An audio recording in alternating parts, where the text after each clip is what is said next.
instituting reciprocal tariffs on countries throughout the world. Reciprocal, that means they do it to us and we do it to them. India, very, very tough, very, very tough. Prime Minister just left. He's a great friend of mine, but I said, you're a friend of mine, but...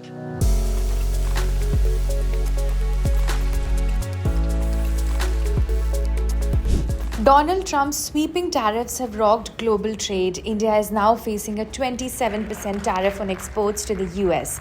But with higher tariffs on China, Vietnam, and Bangladesh, could this actually be an opportunity? Or will Indian exports take a massive hit? Starting April 9, Indian goods will face tariffs of up to 27%. Trump's tariff chart lists India's rate as 26%, but the official order says 27%, a discrepancy seen for other nations too. Before this hike, the US had an average tariff rate of just 3.3% compared to India's 17%. But India isn't the only one hit. The US has slapped even higher tariffs on China at 54%, Vietnam at 46%, Thailand at 36%, and Bangladesh at 37%. With competitors facing even steeper hikes, Indian manufacturers have a rare window to expand in the US market.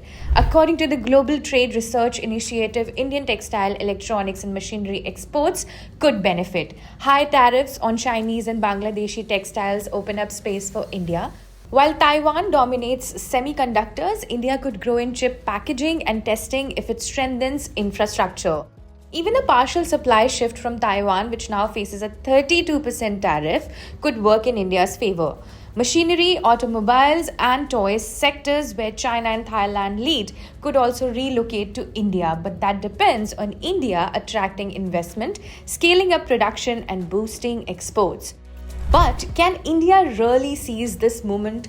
Tariffs have already increased costs for global companies, making Indian exports less competitive. Despite export growth, India's trade deficit remains high. Its share of global exports is just 1.5%. Trump has repeatedly called India a tariff king and a big abuser of trade ties.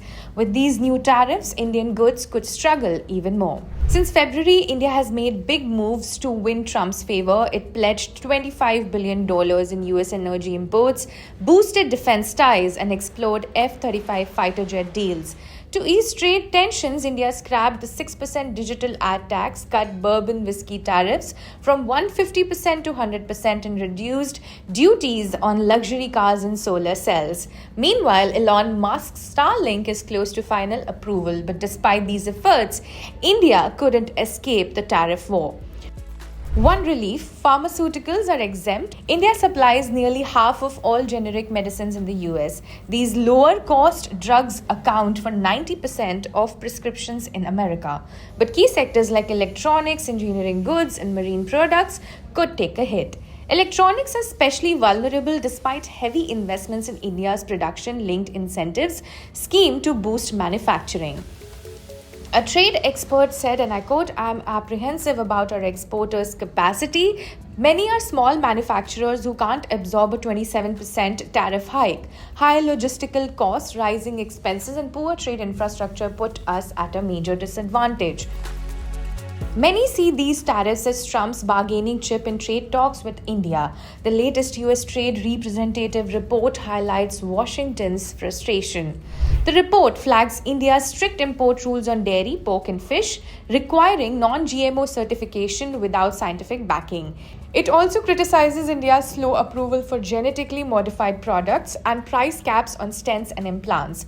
Intellectual property issues have put India on the US priority watch list.